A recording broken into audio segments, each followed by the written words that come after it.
반갑습니다. 중국교당에서 근무하고 있는 김성원 교무입니다. 연극 속담에는 이런 말이 있습니다. 결혼은 슬픔을 절반으로, 기쁨을 2배로, 그리고 생활비를 4배로 만들어준다. 누군가 함께 함으로써 인생에는 덧셈과 뺄셈이 일어나는 것 같습니다. 누군가의 대화에서 우리 각자 마음에는 기쁨이 더해지거나 혹은 걱정이 덜어지기도 합니다. 기쁨을 나누면 배가 되고 슬픔을 나누면 반이 된다. 많이들 들어보셨죠? 근데 저는 이 문장에 많은 의문을 걸게 됩니다. 진짜 과연 그럴까? 먼저 기쁨을 나누면 배가 된다고 합니다. 말도 안 되죠. 이건 수학적으로 말도 안 되는 소리입니다. 기쁨을 나눠봤어요. 기쁨을 2개라 해서 반으로 나누면 1개가 되죠. 2에서 1이 된 겁니다. 배가 되지 않고 반이 됐습니다. 그래요. 나눗셈이란 그렇습니다. 성질이 원래 그렇습니다. 결과를 확 줄여버리죠. 현실에서도 그런 것 같습니다. 우리는 이 나눗셈의 성질을 어렸을 때부터 많이 겪어왔습니다. 음료수를 학교에서 사왔어요. 친구가 한 입만 하면 어때요? 이걸 또 나눠주게 되죠. 그랬더니 다른 친구들이 또 주변에 한 입만 하는 친구들이 그렇게 늘러붙어요. 그러다 보면 제가 먹어야 될 음료수는 없어집니다. 아이스크림도 핫도그도 다 그래왔어요. 없어져요. 배가 되는 게 아니라 오히려 제로가 됐습니다. 자, 이렇게 좋은 걸 나누면 그만큼 내 몫이 줄어드는데 왜 나누면 배가 된다고 하는 걸까요? 자, 우리 마음은 어떨까요? 행복한 소식을 지인에게 알리면 그들은 같이 기뻐해 줍니다. 최근 한 친구가 승진을 했습니다. 그 소식에 저는 정말 진심을 담아 기뻐해 주고 축하해 주었죠. 많이 고민도 하고 방황을 하던 친구라 예전에 그 방황과 고민을 다 들어주곤 했었는데 이 좋은 소식이 들리니 마치 내일처럼 기뻐하게 되었습니다. 근데 신기하게도 제 기쁨은 반이 되지 않았습니다. 그렇다고 원래 제 기쁨이 소모되는 것도 아니었습니다. 오히려 기쁨은 하나 더 늘어나 1명의 기쁨이 2명의 기쁨으로 되어 있었죠. 대종경 천도품 29장을 요약해서 말씀드리자면 천지에 묘하게 서로 응하는 이치가 있다고 합니다. 사람이 이 땅에 곡식을 심고 가꾸면서 이 땅도 곡식도 심지어 비료도 무정한 것이지만 정성에 따라 결과가 달라지는 것과 같이 사람도 이 감흥이 있게 된다. 마음과 마음이 서로 통하고 기운과 기운이 서로 응한다. 이 감응되는 이치는 전기와 전기가 서로 통하는 것과 같다라고 말씀해 주십니다. 마음이란 게 그렇습니다. 마음은 기운입니다. 기운은 같은 기운을 서로 끌어당깁니다. 그리고 같은 기운끼리는 서로 응합니다. 마치 전기와 전기가 서로 통하는 것과 같이 말입니다. 그래서 기쁨과 기쁨은 서로 통하고 서로 응합니다. 그렇게 우리의 마음을, 기쁨을 나눌 수 있습니다. 그런데 신기하게도 나누면 그 결과는 배가 된다는 것입니다. 전기와 전기가 서로 통하는 것과 같이 같다는 감흥의 이치. 마음과 마음이 서로 통한다는 이 감흥에는 성장의 힘이 있습니다. 우리 존재가 그렇게 구조되어 있습니다. 우주가 그렇게 설계되어 있습니다. 이 감응되는 이치가 작은 기쁨을 큰 기쁨으로 성장시켜 줍니다. 기운이란 게 그런 겁니다. 인과란 게 그런 힘이 있습니다. 보이진 않지만 전염시키고 들리진 않지만 퍼져나가는 감흥의 이치에 따라 기쁨을 전파시키는 성장의 힘이 있기 때문입니다. 감흥의 이치에는 성장의 힘이 있다. 하지만 슬픔은 다릅니다. 슬픔을 나누면 반이 된다고 합니다. 지금까지 나누면 배가 된다고 했는데 여기는 반이 된다고 합니다. 수학 나눗셈을 잘 적용하면 맞는 말이죠. 2를 나누면 1이 되니까요. 정말로 나눈다고 반이 될까요? 아까 말씀드린 대로 감흥의 이치에는 성장의 힘이 있습니다. 그렇습니다. 슬픔도 전파력이 있습니다. 슬픔도 성장시켜버려요. 슬픔을 나누면 상대방도 슬퍼합니다. 우울증을 가진 사람 옆에 있으면 주변 사람도 전염되어 큰 고통을 받는다고 합니다. 그럼 슬픔을 나누는 건 배가 되는 게 아닌가? 이렇게 반문하게 됩니다. 굳이 그러면 슬픔을 나누는 게 맞는 것인가? 나눌 수 있는 기쁨은 있지만 나눌 수 없는 슬픔이 있는 게 아닌가? 한 온라인 신발 전문 쇼핑몰의 한 예화인데요. 한 고객이 몸이 아픈 어머니를 위해 그 쇼핑몰에서 신발을 샀다고 합니다. 그런데 불행히도 어머니는 며칠 지나지 않아 숨을 거두고 말았는데요. 그 상실감에 그 고객님은 장례를 치른 뒤 메일로 쇼핑몰에 신발을 반품할 수 있는지 묻게 됩니다. 곧바로 회사에서는 답장이 왔죠. 택배 직원을 집으로 보내 반품 처리해주겠다. 이런 흔쾌한 응답이었습니다. 하지만 그게 끝이 아니었죠. 곧바로 다음날 위로의 꽃다발과 카드를 보내왔다고 합니다. 내 슬픔인데 왜 상대방이 슬퍼할까요? 내 고통인데 왜 같이 아파할까요? 내 문제인데 왜 고민해 주는 걸까요? 왜냐하면 다른 사람의 슬픔을 막을 순 없지만 보살펴주면 슬픔이 줄어들기 때문입니다. 공감을 통해 우리는 슬픔을 치유합니다. 그렇습니다. 감흥에는 회복의 힘이 있습니다. 공감은 감흥입니다. 감흥의 이치에는 회복력이 있어요. 배로 돌아와야 할 슬픔을 절감시키기도 합니다. 감흥하는 이치에 뒤바꿔버리든 전환시켜버리는 그러한 성질을 가지고 있습니다. 노트르담 대성당 앞에 눈먼 거지가 있었습니다. 저는 눈이 멀었습니다. 도와주십시오. 라고 적은 팻말을 들고 도움을 요청했습니다. 사람들은 그 거지를 그냥 지나쳐 지나갔습니다. 그랬더니 한 남자가 찾아와서 그 문구 밑에 한마디를 덧붙였습니다. 그러자 수많은 사람들이 돈을 주고 격려하기 시작합니다. 그 남자가 덧붙인 한 문장은 아름다운 봄날입니다. 저는 그것을 볼 수 없습니다. 전과와 후가. 두 표현의 차이가 무엇인가? 눈이 멀었습니다. 전자는 정보만을 전달합니다. 아름다운 봄날입니다. 저는 그것을 볼 수 없습니다. 후자는 공감을 불러일으킵니다. 둘은 같은 전달이지만 사람들의 결과는 달랐습니다. 변화입니다. 전환입니다. 움직입니다. 이것이 감흥입니다. 감흥되는 이치에는 회복의 힘이 있다. 저는 사실 공감 능력이 부족합니다.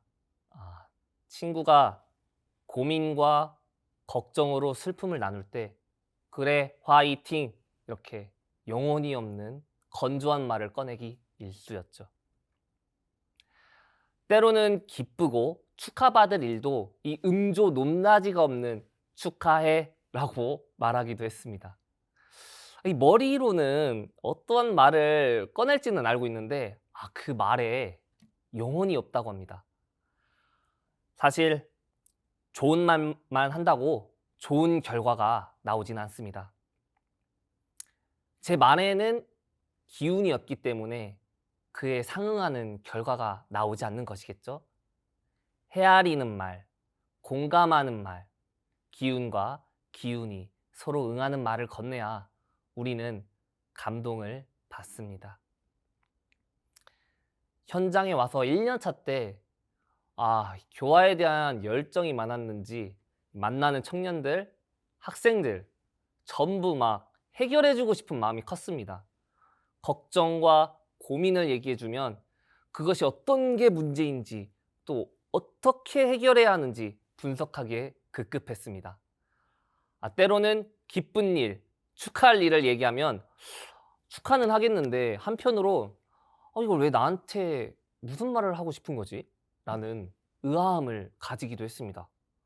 그때는 몰랐던 거죠. 이 대화가 문제풀이가 아니라 나눔 그 자체였다는 것을. 한 청년이 이것저것 토로합니다. 평소처럼 잘 들어주다가 머리가 복잡해집니다. 하필이면 건들기 어려운 가족 문제를 얘기하는 거예요. 도대체 이 문제를 어떻게 해결하지? 머릿속이 복잡해지며 함부로 얘기하다간 제가 이 가족 욕보이는 언행을 범할 것 같아서 섣불리 입을 떼지 못했어요. 그렇게 1시간 거의 묵언하듯이 한마디도 못하고 머쓱해지는 순간이었는데 결국 뚜렷한 어떤 해결의 말도 건네지도 못하고 대화가 끝납니다. 저는 도움이 되지 못해서 미안하단 말을 꺼냈습니다. 그랬더니 그 청년이 아니요 교무님, 교무님한테 이렇게 얘기하니까 어느 정도 스스로 가닥이 정리가 된 것 같습니다. 감사합니다 라고 대답을 들었습니다. 슬픔을 막을 순 없지만 줄어든 것입니다. 이 나눠주는 존재의 말과 행동도 중요하겠지만 나눔받는 존재의 태도와 자세도 중요하겠구나. 우린 간혹 그 문제는 해결되지 않지만 말하는 것만으로 고민과 아픔이 가라앉기도 합니다. 마음과 마음이 서로 통한다는 건 말과 행동에서 빚어지는 것뿐만 아니라 존재와 존재 자체만으로 이렇게 통하기만 해도 되는구나. 그럼에도 불구하고 우리는 나누지 않습니다. 감응하지 않습니다. 저는 이 우리의 인생 중에 날생자, 이 한자에 서로 상자가 숨겨져 있다고 생각합니다. 상생입니다. 생은 상생입니다. 홀로 생할 수는 없습니다. 근데 현대 사회에서 우리는 점점 고립되어 갑니다. 상생은 귀찮은 일이며 오히려 상생하고자 하는 쪽이 피해를 입는 삭막한 시대에 살고 있습니다. 주변으로부터 멀어지며 정착하지 못하고 안정이 결여되어 복합적인 상황에 놓인 이 고립된 청년들은 외로운 죽음을 피하지 못하고 고독사를 맞이하고 있습니다. 그게 요즘입니다.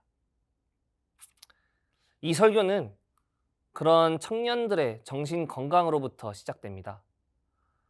점점 혼자가 되어가는 고립이 우리 마음으로 비추어 보자면 주변과의 불공을 끊는 것이요 사한님과 감흥 자체를 거부하는 것이 아닌가라는 의문과 생각이 들어지며 인생의 이 나눗셈, 나누는 행위를 멈추면 어떤 결과가 오는지 궁굴리게 됩니다.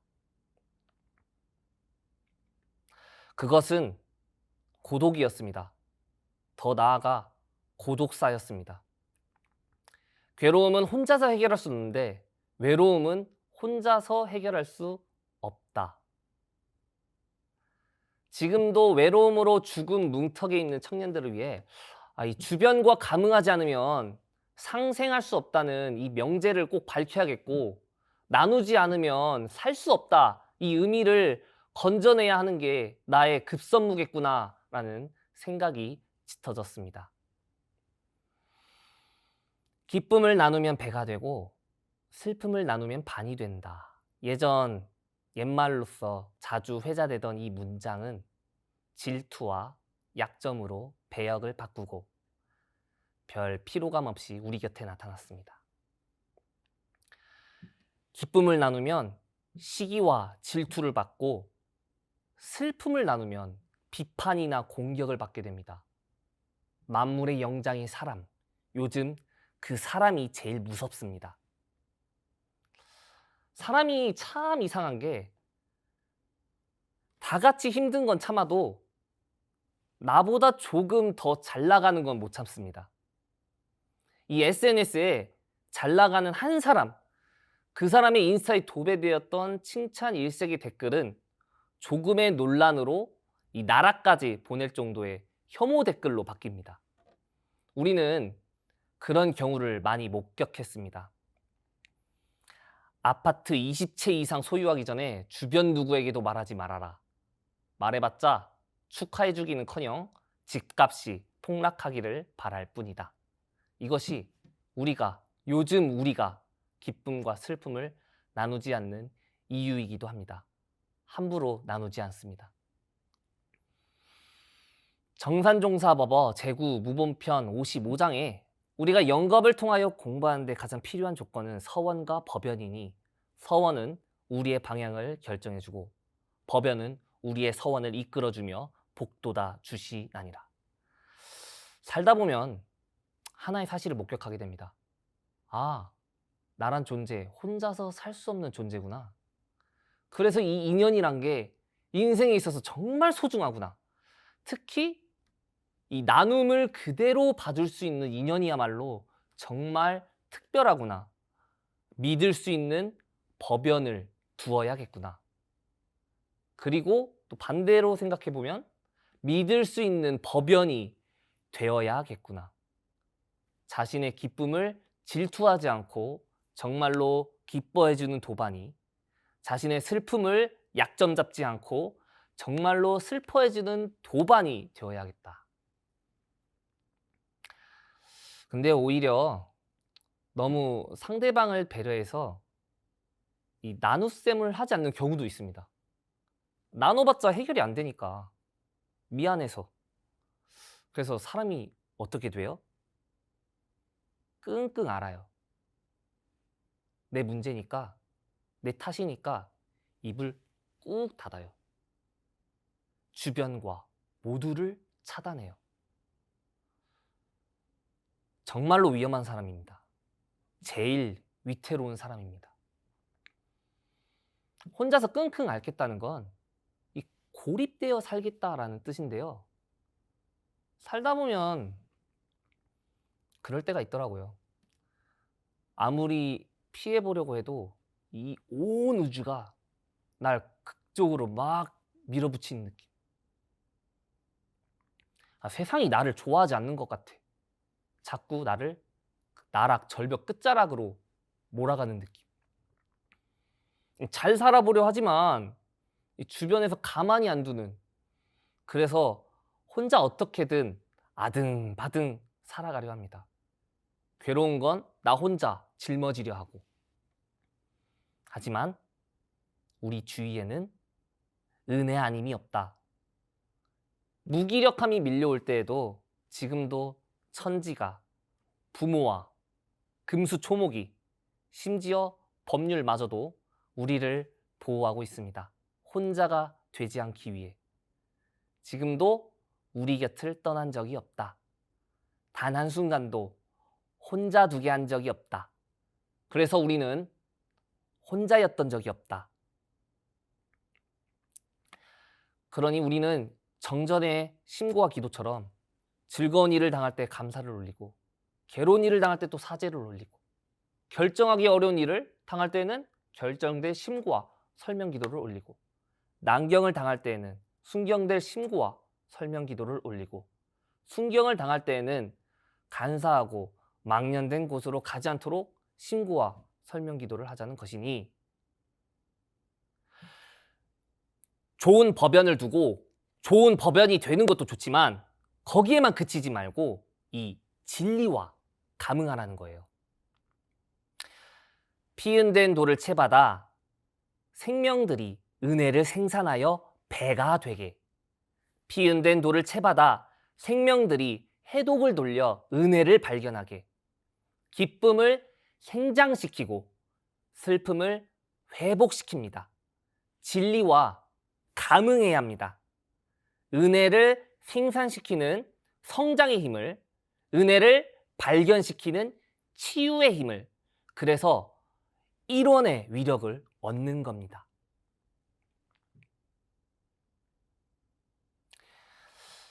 이 감흥의 이치를 깨닫고 나눔을 멈추지 않는 그 실행을 하시는 분들이 계십니다. 바로 공도자입니다. 개인 인연에만 하나는 것이 아니라 자기 몫을 떼어냄으로써 세상에 보은을 하십니다. 공도자들은 대중들의 기쁨에 같이 기뻐하고 또 슬픔에 같이 슬퍼하며 경계와 원망의 소용돌이에 갇힌 중생들을 건지곤 합니다. 그저 베풉니다. 베풀다. 저는 이게 나누다의 더 강화된 표현이 아닌가 싶습니다. 베풀다. 희생하고 셈하지 않는다. 순수히 자기를 바쳐 누구 위에 있겠다는 것이 아니라 순수히 자기를 바쳐 은혜에 다가가는 다리를 놓는 것입니다. 그러면 은혜에 다가가지 않는 우리 대신에 은혜가 우리에게 내려오는 겁니다. 왜 이렇게 베푸는 것일까? 그 공도자들은 자타가 없기 때문입니다. 당장 내 손에 이익이 떠나갔어도 신기하게 기쁜 마음은 배가 됩니다. 우리는 세상에 대한 실망과 배신이 이렇게 거듭될 때마다 나누려 하지 않지만 공도자들은 베풉니다. 그래도 베풉니다. 그래도 상대심이 없습니다. 그래서 베푸는 겁니다. 이 언제나 둥글게 퍼져나가는 은혜의 파동을 저 호수에 공도자들은 작은 돌멩이를 던집니다. 오늘은 기쁨을 나누면 배가 되고 슬픔을 나누면 반이 된다라는 문장이 과연 이게 사실인지 증명하는 시간을 가져봤습니다. 건강한 말을 나누고 진심을 다해 사랑한다라고 입으로 읊조리고 당신이 잘 돼서 좋다 말을 쓰면서 마음으로 한 번 더 읊조리면 이 잔잔한 파도처럼 밀려옵니다. 그 말이 행복이 되어 가슴으로 내려앉아 퍼집니다. 네, 맞습니다. 이 감흥의 이치에 대한 증명은 사실로 드러났습니다. 기쁨에는 그것을 알리는 것에 의해 더욱 증가하거나 그 사실을 확인하게 만드는 성질이 있는 것 같고, 슬픔에는 말하는 것만으로 편해지거나 위로가 되는 성질이 있는 것 같습니다. 성장의 힘과 회복의 힘이 내재되어 있는 이 감흥의 이치, 일원의 위력을 얻는다는 건 감흥하는 것에 있음을 실감했습니다. 어쩌면 우리가 불행한 것은 가진 것이 적어서가 아니라 이 따뜻한 가슴을 잃어가기 때문이 아닐까 싶습니다. 그래서 이 같이 기뻐해 주지 못할 망정 질투를 하거나 같이 슬퍼해 주지 못할 망정 약점을 잡거나 하는 이 현실을 마주한 건 아닌가 싶습니다. 한 방송 기자가 테레사 수녀님에게 질문을 합니다. 일생을 마무리하는 사람에게 가장 필요한 것은 무엇입니까? 테레사 수녀님은 이렇게 대답하셨습니다. 살아있는 몇 시간만이라도 자신이 버림받지 않았다는 것을 깨닫게 해주는 일입니다. 우리는 같이 기쁨을 공유하는 진짜 법연이 되어야 합니다. 때로는 이 전쟁터 같은 슬픔길에 옆에 있는 것만으로 더 용기를 줘야 합니다. 그리고 살아있는 단 한순간만이라도 혼자였던 적이 없음을 전파하고 깨닫게 해줘야 합니다. 그리고 베풀어야 합니다. 기쁨과 슬픔, 희로애락. 우리 인생은 희로애락의 연속입니다. 희로애락이 없는 인생이 가능할까? 대종경 수행품 37장에 나는 그대들에게 희로애락의 감정을 억지로 없애라고 가르치는 것이 아니라 희로애락을 곳과 때에 마땅하게 써서 자유로운 마음 기틀을 걸림없이 운용하되 중도에만 어그러지지 않게 하라고 하며 라는 구절이 있습니다. 대종사님은 희로애락을 제거의 대상으로 보지 않으셨습니다. 지혜롭게 쓰라고 하셨습니다. 저는 여기에 덧붙여서 지혜롭게 나눠보라고 말씀드리고 싶습니다. 희로애락을 지혜롭게 베푸는 인생. 맛있는 음식을 함께 먹으면 배가 됩니다. 여유가 없는 돈이지만 더 없는 사람들을 위해 나누게 되면 배가 됩니다. 필요 없는 물건들을 필요한 사람들을 위해 나눠주게 되면 배가 됩니다. 나도 바쁘지만 더 급한 사람들에게 시간을 나눠주면 배가 됩니다. 이 밖에도 나눠줄 것은 많다고 생각합니다. 돈이나 물건이 아니어도 상관없습니다.